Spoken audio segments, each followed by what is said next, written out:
ये चर्चा कर रहे हैं कि इसमें टॉपर्स वगैरह के कितने मार्क्स एवरेज आते हैं, उसके आधार पर ही हम लोग यहाँ पर टारगेट सेट कर सकते हैं। और टारगेट सेट करने के लिए जरूरी होता है कि पिछले वर्षों में क्या कट ऑफ रही उसका भी एक बार विश्लेषण कर लिया जाए। और इतना तो आपको पता ही होगा कि जो प्रीलिम्स की परीक्षा है वो केवल स्क्रीनिंग मात्र ही है, यानी वो केवल छटनी के लिए काम में आता है। असली जो चयन होता है आपका वो मेंस के आधार पर होता है। ऐसा नहीं है कि आप यदि प्रीलिम्स पास कर लिए हैं तो इस वजह से आपको योगी जी कहेंगे कि चलिए भाई इनको पेमेंट में से 10% हिस्सा जो है इनको 10% पेमेंट का दे दीजिए क्योंकि ये प्रीलिम्स बड़ी मेहनत से पास किए। कुछ नहीं होने वाला है। मंजिल से आगे बढ़कर मंजिल तलाश कर, मिल जाए जो दरिया तो समंदर तलाश कर, हर सीट सा टूट जाता है पत्थर की चोट से, टूट जाए जो पत्थर वो शीशा तलाश कर। जैसे एडमिनिस्ट्रेटिव वर्ड्स हो गए जो कि आपको जब भी आप परीक्षा देने जाते हैं तो आप देखते हैं कि तमाम सारे लोग जो है वो एडमिनिस्ट्रेटिव वर्ड्स ही पढ़ते रहते हैं, एडमिनिस्ट्रेटिव वर्ड्स को ही लास्ट समय तक रटते रहते हैं क्योंकि वो इतने ज्यादा कंफ्यूजिंग होते हैं और उसके साथ साथ में वो स्कोरिंग भी होते हैं, 20 नंबर सीधा सीधा मिलते हैं, तो इसलिए वो हमारे पास सॉलिड नंबर प्राप्त करने का एक साधन होता है। दोस्तों आज का ये वीडियो आरओ के पूरे गेम प्लान को समझने के दृष्टिकोण से बहुत ही महत्वपूर्ण होने वाला है क्योंकि आज के इस वीडियो में हम लोग दरअसल 3 महत्वपूर्ण रणनीतियों पर चर्चा करेंगे, जिसमें सबसे पहली ये रहेगी कि विभिन्न वर्षों में आरओ की परीक्षा स्पेशली मेंस के स्तर पर क्या कट ऑफ्स रही हैं, उनका एक प्रॉपर एनालिसिस करते हुए अपना हम लोग टारगेट सेट करेंगे। क्योंकि जैसा कि आपको पता ही है कि जो हमारा 100 डेज मास्टर प्लान नाम से एक फ्री मेंटरशिप योजना शुरू हो रही है, जिसमें हम लोग प्रारंभिक और मुख्य परीक्षा के पाठ्यक्रम को समन्वित तरीके से इस परीक्षा के लिए तैयार करेंगे। उसमें हम लोगों के लिए पढ़ाई शुरू करें उससे पहले ये जरूरी है कि हम लोग को पढ़ना कितना है, किस दिशा में है, कितना टारगेट सेट करना है, ये सब चीजें अच्छी तरीके से माइंड में पर्याप्त विश्लेषण के आधार पर क्लियर हों। और उसके लिए हम लोग पहले इस पर बात करेंगे, उसके बाद समझेंगे कि मेंस में जो परीक्षा में सफलता की कुंजी है, यानी जो सक्सेस की है, वो कहां पर किन विषयों में लाई करती है। और उसके बाद फिर लास्ट में हम लोग समझेंगे कि अभी हम लोगों के लिए इस परीक्षा के दृष्टिगत, जबकि आपके पास न्यूनतम 100 दिन का समय और अधिकतम तो 6 महीने तक का समय है, उसमें आपके लिए क्या पढ़ना उपयुक्त रहेगा, यानी कौन से ऐसे विषय हैं प्री के, कौन से ऐसे विषय हैं मेंस के, जिसको हम लोग अभी इधर 100 दिनों में तैयार कर लें।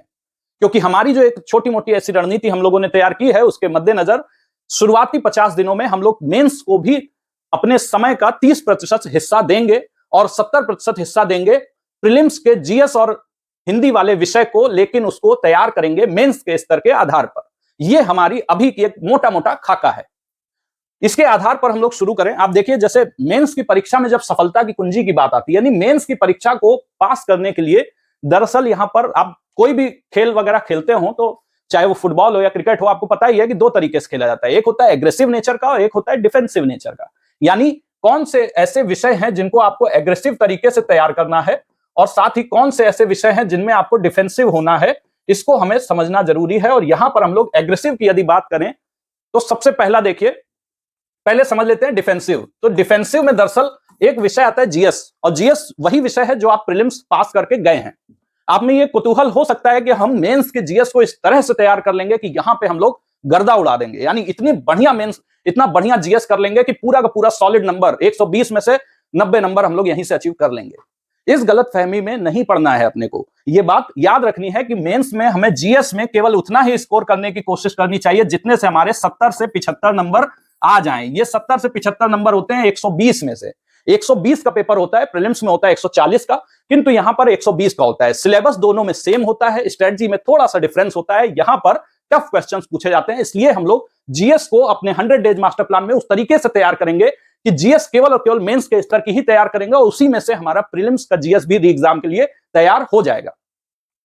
यहां पर अगर हम लोग 85 से 90 नंबर का स्कोर करने की सोचेंगे तो निश्चित तौर पर वो किसी अन्य सब्जेक्ट की कीमत पर ही आप अचीव कर पाएंगे, क्योंकि इसमें बहुत ज्यादा नंबर खींच लेना वो बहुत मुश्किल होता है और उसके लिए आपको बहुत ज्यादा समय देना पड़ेगा। इसलिए बहुत अच्छी रणनीति नहीं मानी जाती है। इसमें आप डिफेंसिव होकर खेलिए, यानी 70 से 75 नंबर, इससे कम नहीं आने चाहिए, 70 से कम नहीं आने चाहिए, परंतु 70 से 75 नंबर भी यदि आप ले आते हैं, इसके बीच में कहीं पे भी 72, 73, 74 इतने नंबर आ जाते हैं। अगर आप प्रीलिम्स पास करके गए हैं, थोड़ी सी अतिरिक्त मेहनत कर लेंगे तो आपका ये आराम से इतने नंबर आ जाएंगे।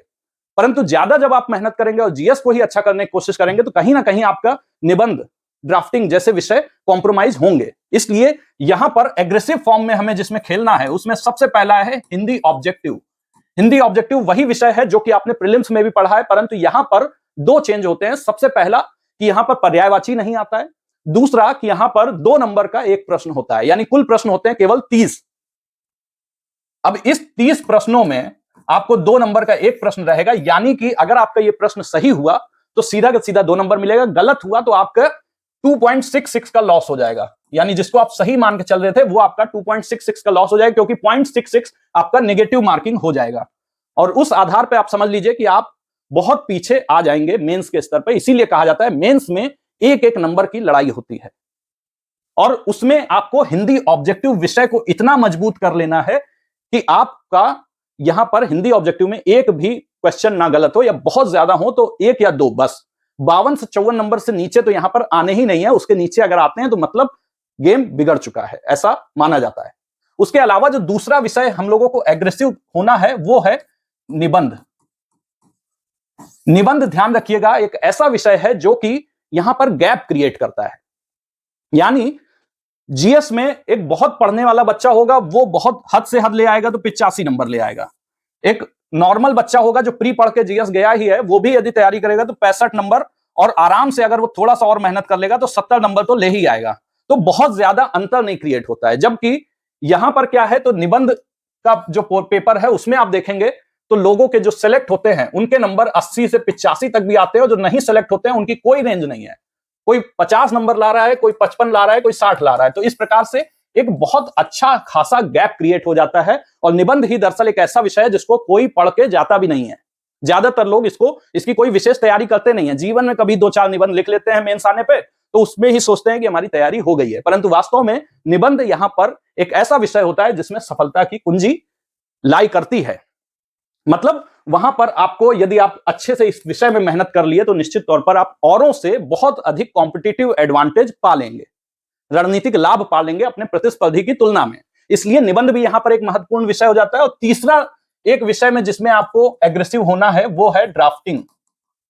हिंदी ड्राफ्टिंग का जो पेपर है, हिंदी प्रारूपण भी बोलते हैं, जिसमें लेटर्स वगैरह आते हैं, मुहावरे आते हैं, प्रशासनिक शब्दावली आती है, सभी चीजें आती है। ये विषय भी अपने आप में बेहद अहम है। इसमें भी यदि हम लोग, मतलब इसमें हमें बहुत अच्छे से तैयारी करनी है। एग्रेसिव का मतलब हम लोगों को तैयारी बहुत ही बेहतरीन तरीके से करनी है। और ये जो ड्राफ्टिंग का पेपर है, ड्राफ्टिंग वाले पेपर में लोग अंतिम समय तक रटते ही रहते हैं कि अच्छा भैया शासकीय पत्र में किस तरफ दिनांक होगा, तो शासकीय में किधर होगा। ये सब रटना उठना नहीं है, कॉन्सेप्ट को पकड़ना है। और ये सब हमारे इस 100 डेज प्लान का हिस्सा है। वहां पर हम लोग इन चीजों को समझेंगे, और इसको यदि आप तैयार कर लेते हैं, इसमें जो एडमिनिस्ट्रेटिव वर्ड्स पूछे जाते हैं, आप देखे होंगे कि जब भी आप, जो लोग भी मेंस वगैरह दिए होंगे, वो देखे होंगे कि अंतिम समय तक ज्यादातर अभ्यर्थी वहां पर प्रशासनिक शब्दावली ही बैठ के रटते हैं। उसका कारण है कि वो इतना ज्यादा है कि उसको पढ़ पाना बहुत मुश्किल होता है। वो अंतिम समय तक कंफ्यूजन ही क्रिएट करता है, और सीधा का सीधा 20 नंबर वहां से मिलता है। तो इसलिए ड्राफ्टिंग का पेपर, निबंध का पेपर, पूरा का पूरा सार बता रहा हूं इस टॉपिक का, इसको समझ लीजिएगा अगर थोड़ा भी कंफ्यूजन हो तो।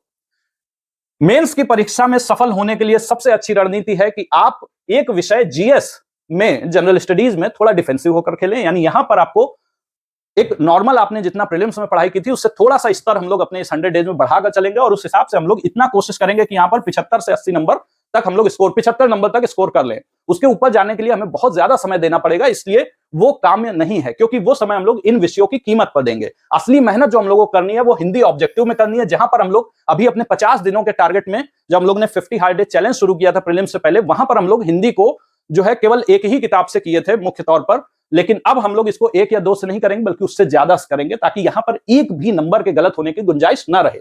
इसी प्रकार से निबंध को हम लोग विशेष महत्व देंगे, उसके कॉन्सेप्ट्स को समझेंगे, और उसके साथ साथ ड्राफ्टिंग वाला जो पेपर है उस पर भी अच्छा खासा ध्यान देंगे। ये 3 विषय में हमें बहुत अच्छा करना है, जीएस में अपने मार्क्स कटने से बचाना है। कुल मिलाकर लबोलुबाब यही है। आगे बढ़ते हैं और समझते हैं कि ये कट ऑफ एनालिसिस और उसके आधार पर ये टारगेट जो सेट करने वाली बात है उसको। तो देखिए, मेंस में जो है आपके 4 विषय होते हैं। 4 विषय में सबसे पहला, जिनको नहीं पता है, आप में से कई लोगों को पता होगा, जिनको नहीं पता उनको संक्षेप में बता दूं, जनरल स्टडीज यहां पर अब 120 नंबर का पूछा जाता है, जबकि प्रीलिम्स में ये होता है 140 नंबर का। प्रीलिम्स में जो जीएस होती है वो होती है 140 नंबर की, और हिंदी यहां पर भी होती है 60 की, और यहां पर भी हिंदी ऑब्जेक्टिव जो है वो 60 नंबर का ही होता है। बस अंतर यह है कि यहां पर ये 60 प्रश्न 60 नंबर के होते हैं, यहां पे 30 प्रश्न 60 नंबर के होते हैं। यहां पे आपके 6 टॉपिक होते हैं, यहां पर आपके पर्यायवाची हट जाता है, यानी जो सबसे ज्यादा कंफ्यूजिंग टॉपिक है, कठिन टॉपिक है, वो हट जाता है। तो इसलिए हिंदी ऑब्जेक्टिव जो है वो आपका 60 नंबर का हो गया। उसके बाद निबंध जो है वो आपका आता है 120 नंबर का, जिसमें आपको 3 निबंध लिखने रहते हैं, और उसके साथ साथ हिंदी ड्राफ्टिंग जो आता है आपका वो आता है 100 नंबर का। अब इन चारों में हमें कितना कितना स्कोर करना चाहिए, एक टॉपर जो होता है, यानी जो भी व्यक्ति सेलेक्ट होता है, उसके कितने कितने नंबर यहां पर आते हैं, उसको समझना बेहद जरूरी है। और उसके लिए देखिए तो यहां पर जनरल स्टडीज जो है, जनरल स्टडीज जैसे विषयों में आपको ये देखना है कि यहां पर जो आपका एक स्कोर बनता है जनरल स्टडीज में, आप लगभग आपको 75 तक स्कोर करने की सोचना है। जनरल स्टडीज में यदि आप लोग 75 नहीं भी तो कम से कम यहां पर आपको 70 से 72 नंबर तक आप इसको टारगेट कर सकते हैं। हिंदी में यदि बात करें तो हिंदी में बहुत सारे बच्चे ऐसे रहते हैं जिनके 60 में 60 नंबर आते हैं। हम लोगों को कोशिश ये करनी है कि हमारे 54 से 55 नंबर तक, करीब 52 से 54 नंबर तक यहां पर हिंदी ऑब्जेक्टिव में आए ही, इतने नंबर लगभग बने ही, तो इतना हम लोगों को कोशिश करनी है। उसके साथ साथ निबंध के स्तर पर हम लोगों को यह टारगेट सेट करना है कि हमारे 76 से 78 नंबर तक आए ही, क्योंकि जितने भी टॉपर होते हैं उनके इससे ऊपर ही नंबर आते हैं, 76-78 के ऊपर ही नंबर उनके आते हैं, इससे कम किसी के भी नहीं आते हैं। निबंध से ही वास्तव में गैप क्रिएट होता है। जो टॉपर्स होते हैं वो लोग निबंध जैसे विषय पर, प्रारूपण जैसे विषय पर अच्छा खासा ध्यान देते हैं। इसलिए हिंदी ऑब्जेक्टिव जैसा जो विषय है, हिंदी ड्राफ्टिंग वाला विषय, उसमें 100 नंबर का ये होता है और इसमें हमने कोशिश करनी चाहिए कि यहां पर तकरीबन हमारे 67 से 68, यहां पर तकरीबन 67 से 68 नंबर तक का हमें स्कोर करने की कोशिश करनी चाहिए हिंदी ड्राफ्टिंग वाले पेपर में। अभी हम लोग इस पर यह चर्चा कर रहे हैं कि इसमें टॉपर्स वगैरह के कितने मार्क्स एवरेज आते हैं, उसके आधार पर ही हम लोग यहां पर टारगेट सेट कर सकते हैं। और टारगेट सेट करने के लिए जरूरी होता है कि पिछले वर्षों में क्या कट ऑफ रही उसका भी एक बार विश्लेषण कर लिया जाए। जहां 2017 की परीक्षा में 278 नंबर जनरल मेल के बने थे, उस हिसाब से, और फिर उसके बाद 2016 में 257 बने थे, 2021 में 258 बने थे। हालांकि जो भी कट ऑफ रहती है वो पहले से नहीं डिसाइड की जा सकती है, वो पेपर देने के बाद में, नंबर ऑफ स्टूडेंट्स जो अपीयर किए उनके बाद में ही ये चीजें डिसाइड की जाती है, क्योंकि पेपर का पैटर्न अपने आप में काफी महत्वपूर्ण हो जाता है। परंतु फिर भी एक मोटा मोटा एक खाका आप लोग खींच सकते हैं अपने मन में कि आपको कितना लगभग टारगेट करना है। और उस दृष्टिकोण से देखें तो यहां पर एक ऑन एन एवरेज हमें समझना है कि 270 नंबर अपने आप में एक सेफ स्कोर माना जा सकता है। यानी सेफ स्कोर की यदि बात करें तो मेंस के स्तर पर 270 बैठता है।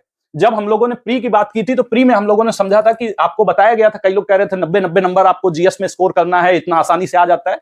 हम लोगों ने पहले ही कहा था कि भाई इतना आसान ये होता नहीं है कि आप प्री में इतना नंबर स्कोर कर ले। अगर यहाँ पे आपके 75 से 80 नंबर आ जाते हैं, जीएस में हिंदी में आपके लगभग 52 से 54 नंबर आ जाते हैं, तो आप हर हाल में 130 के करीब बैठ जाएंगे। देखिए 5 4 9, इसके कम वाले को इसके ज्यादा वाले से अगर जोड़ लेते हैं तो ये आपका 129 बैठ जाता है, इधर ये 8 5 13 132, तो यानी 129 से 132 ये करीब जो है हमारा एक ऑन एन एवरेज, ये अपने आप में सेफ स्कोर माना जाता है प्रीलिम्स के स्तर पर। इस बार जब आप परीक्षा दिए होंगे तो आप समझ गए होंगे कि जो लोग 135, 140, 145 को सेफ स्कोर बता रहे थे, कुछ लोग ये भी कह रहे थे कि मैं आपको दिलाऊंगा जीएस में 90 नंबर, तो आप समझ गए होंगे कि ये इतना आसान होता नहीं है। ठीक है, यहां पर आपका इतना नंबर जो है सेफ होता है, यानी 130 नंबर जीएस के स्तर, प्रीलिम्स के स्तर पर सेफ है, तो वही मेंस के स्तर पर 270 नंबर सेफ है।